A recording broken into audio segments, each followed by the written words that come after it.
Awesome models, aren't they? Everything Tau. The battle suits, the guns, the vehicles. There is just so much about this army that is so fantastic. And so you buy yourself a box, you paint it up, get yourself tabletop ready, and show up to a tournament. Match into your first opponent, and then they say, okay, let's set up the mission. What secondaries are you playing? And you've got no idea, because they don't tell you that when you buy the box. This is probably one of the questions that I see the most in any of the places that I frequent with anything competitive Tau. And so, I want to run through every single secondary and give to you the knowledge that I have picked up over countless tournaments and games and get you ready for your first tournament win. Let's deep dive, shall we? Okay, so we are here with a list of all of the secondaries in the game with the Tau specific ones put on there, and we are going to run through them. Everybody, I am Jay. I am a highly ranked Australian Warhammer 40k player, currently maining Tau until Leagues of O10 come out, in which case I'll be spending a little bit of time on something else because Tau have been incredible, but I need something new.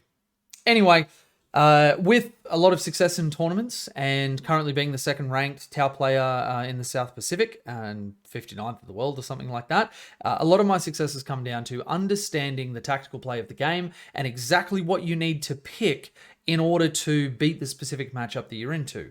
Now, full disclosure, sometimes there are no good options, and so you take the things that will be best for you to achieve. But I'm going to run through every single secondary, one by one, and let you know when I would take this, in what scenario and against what armies, and what you should be thinking about when you're setting out your secondary plan, or even as early as list building. Because when you're building a list, knowing what you want to take and knowing what you're going to achieve, like for example, the Fish of Fury lists that pack a whole heap of Fire Warriors specifically for aerospace targeting relays, having that plan as early as possible is going to give you the best measure of success. So, without any further ado, let's get into it. Looking at the first one, assassination.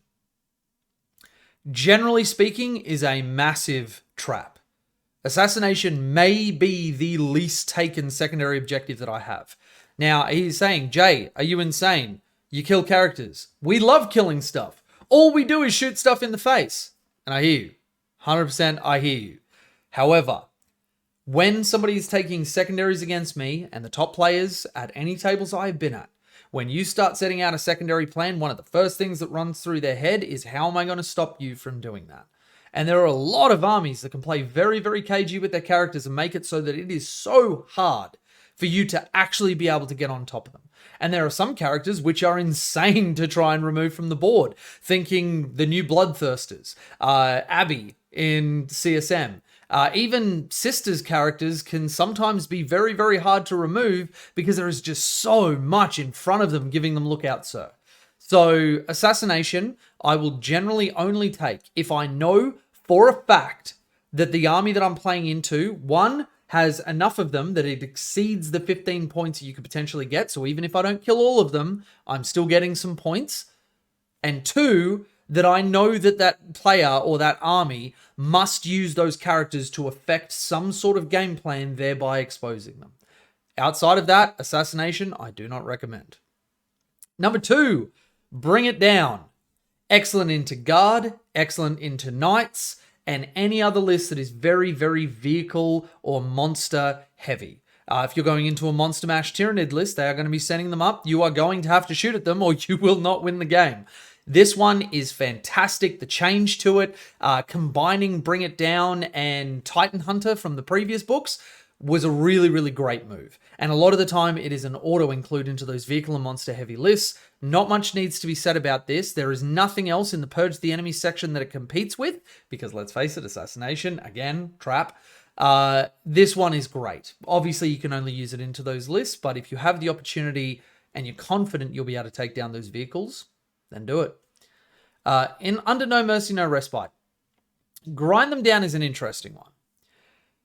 When I'm going into something that is a horde style army, then it can be good. It really, really can.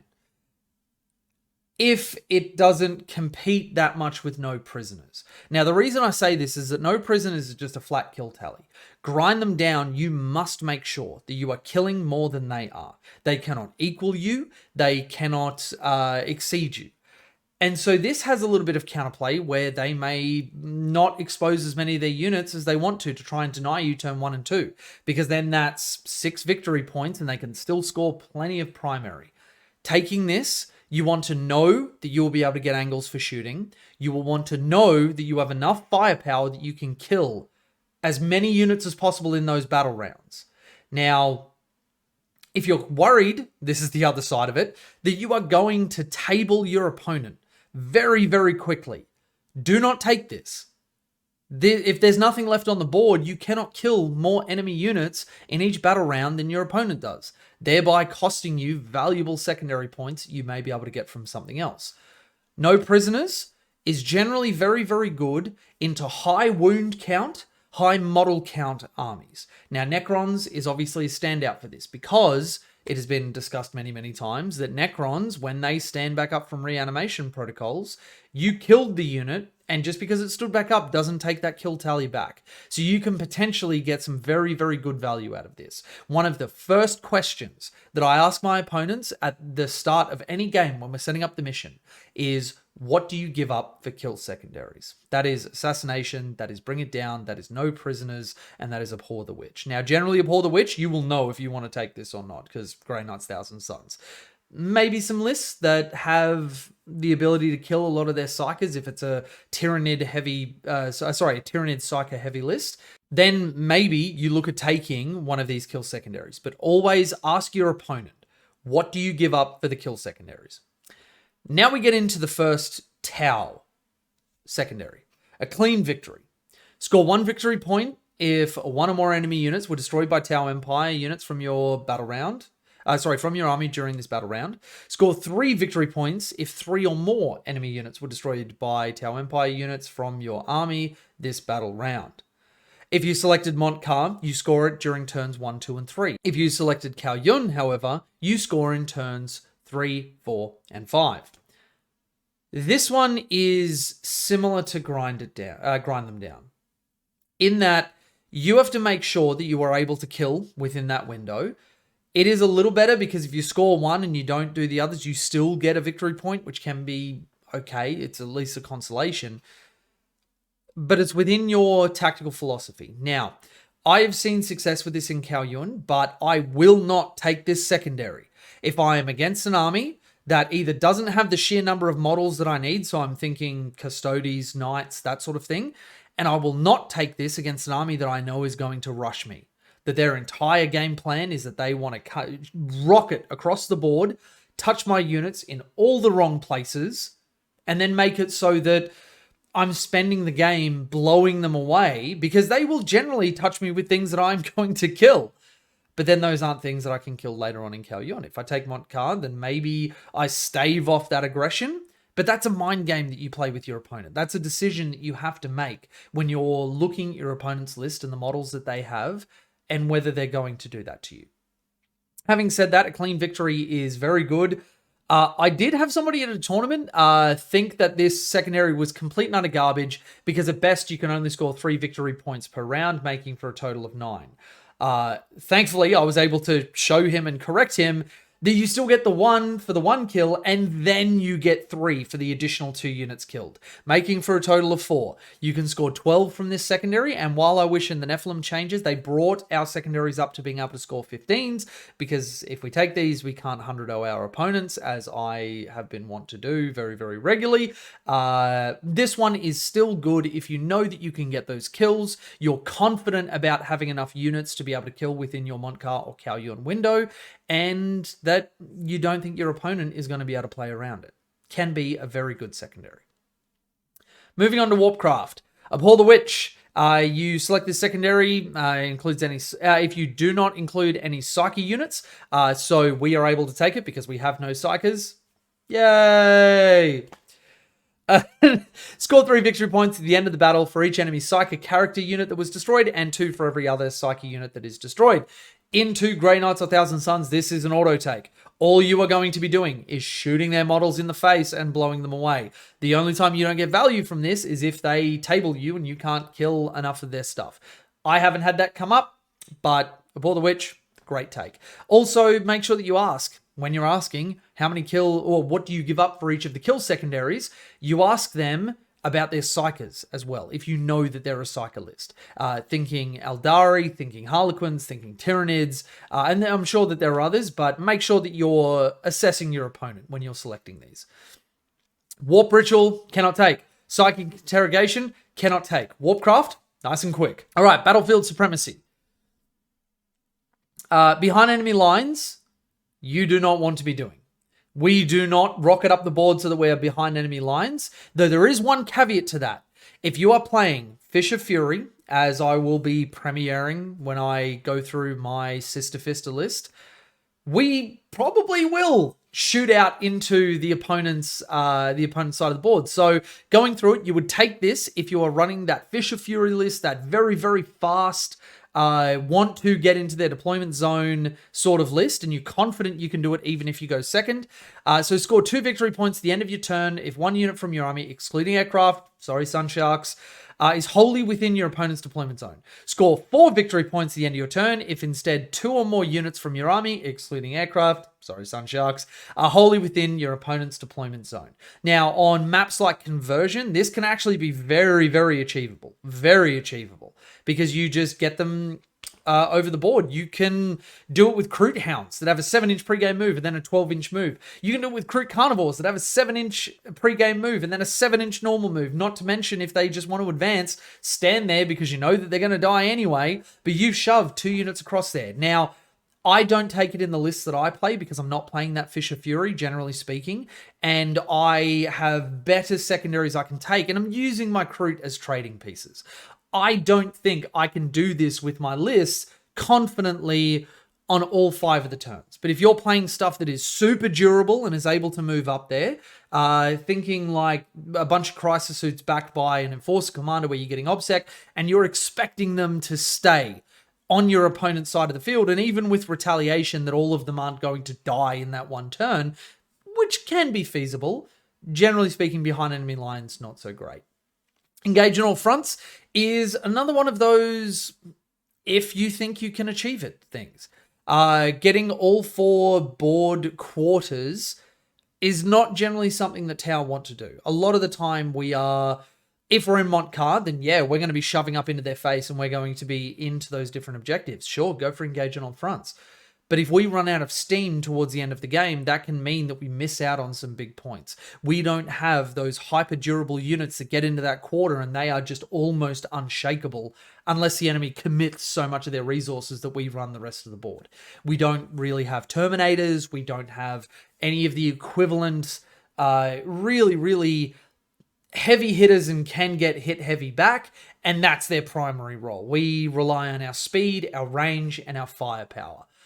So generally speaking, engage on all fronts for me is another trap. But there are situations where you might want to take it. Again, armies that you're playing into that don't have a lot of models, that Custodes, that Knights, whatever, you are going to have the run of the board. You are going to be able to deep strike stuff in, maybe a unit of Vespid. You know, if you pair this with something like R&D, a 6-man unit of Vespid coming down because they won't be able to screen out their entire deployment zone, you bring them down into that area, you perform R&D, and you're getting engaged on all fronts. That can be a game plan that you set up.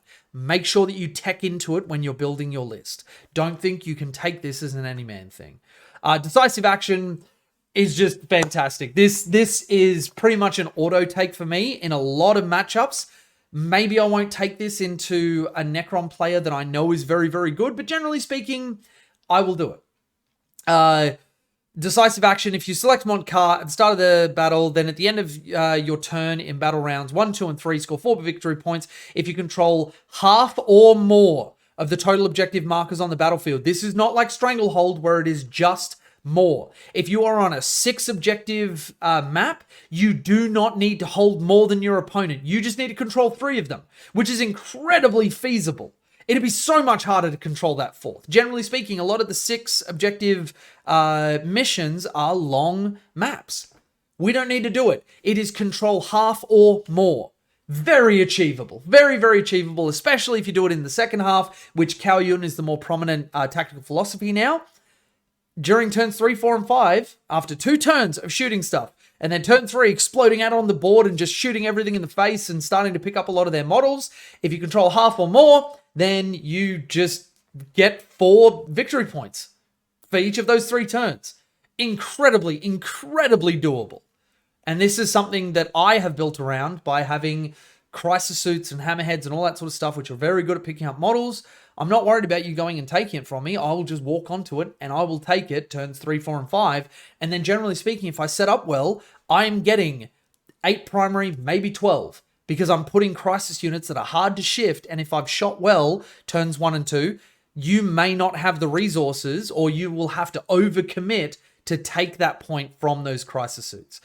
Pair this with an Enforcer Commander, which I haven't really been from a competitive standpoint, but you definitely can do. So they're OBSEC as well. Run at me, bro. And then we get down to Shadow Operations. Banners, with the change to this, banners can be really, really good if you have the models to put them down and you're confident that your enemy won't just be able to easily go there, auto take it, and then during one of the command phases, it's removed. Because it's the start of any command phase. So if they don't control it at the start of their command phase, they don't take it off you. And if you have means to overwatch and shoot and all that sort of stuff, and you're confident that even if they rush you, you can shoot them off the board, or they won't have the models or the OBSEC to take it from you, this can be really, really great.